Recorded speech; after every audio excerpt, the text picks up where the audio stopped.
अपरदन के फलस्वरूप कौन कौन सी आकृतियां बनती हैं? तो पहली आकृति हो जाएगी वी आकार की घाटी, ठीक। दूसरी आकृति हो जाएगी जलप्रपात। तीसरी आकृति होगी क्षिप्रिका।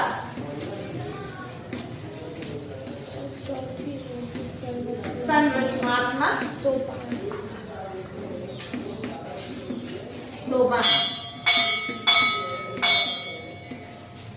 पांचवी आकृति हो जाएगी संप्राय मैदान। छठी हो जाएगी विसर्ग। सातवीं हो जाएगी गोकुर झील।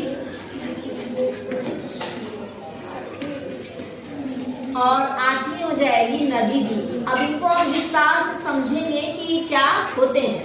तो देखिए, वी आकार की घाटी जब नदी अपनी युवा अवस्था में होती है और पहाड़ों से उतरती है, तो दो पहाड़ के ऐसे बीच से गुजर रही है, तो ये अपनी तली को गहरा करती जाती है और वी शेप की एक घाटी बन जाती है।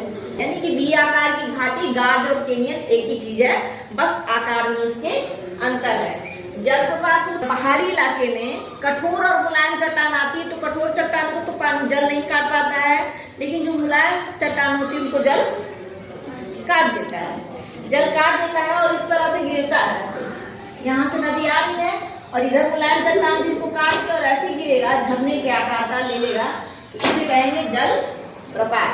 तो इसमें है हमारे इंडिया में गरसोपा, है ना, सबसे बड़ा, जो जिसे भी कहते हैं शरावती नदी में। इसके अलावा संसार में नियाग्रा है, एंजल है, जो यूएसए में है, ये सब जलप्रपात है। नेक्स्ट है क्षिप्रिका रैपिड, जिसे कहते हैं जब नदी के मार्ग में कोई कठोर चट्टान आ जाती है तो नदी ऐसे झरना, हल्का हल्का झरना इसके ऊपर से बहने लगती है, तो हल्का सा झरने का आकार लेता है, हल्का सा। इसको बार बार ये पहाड़ी इलाकों में बार बार चट्टानें आएंगी, है ना, तो ऐसे क्षिप्रिका, इसी को कहते हैं क्षिप्रिका, ठीक ना। फिर संरचनात्मक सोपान है। अगर किसी पहाड़ी इलाके में बार बार क्या हुआ, मुलायम कठोर, मुलायम कठोर, मुलायम कठोर चट्टानें आई, तो बार बार कठोर चट्टान को नहीं काटेगी, मुलायम चट्टान को नदी काट देगी।